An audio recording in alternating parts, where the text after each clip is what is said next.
નમસ્કાર મિત્રો, ભવાની ડેરી ફાર્મમાં આપનું હાર્દિક સ્વાગત છે મિત્રો. મિત્રો આપણે શાક કટરમાં ઘણા મિત્રો એમ કહેતા હોય કે અમારે કટિંગ હેરખ્યું થતું ને કે એકદમ સાવા વાળું થાય, તો એને આપણે શું કરવું જોઈએ એનું સોલ્યુશન.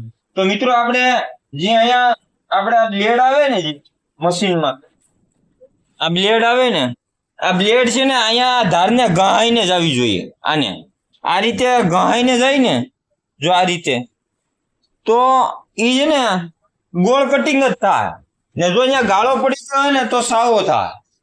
એટલે તમારે જો એને આ રીતે એને બ્લેડ ખડમાં લેવી તો આ નળબોલ ઢીલા કરીને આને શેષ બ્લેડ ને હતાણ કરી લેવી. એટલે તમારે ક્યાંય કારીગરની કે કોઈને લાવવાની જરૂર નથી, એ આપણી રીતે જ થઈ જાય.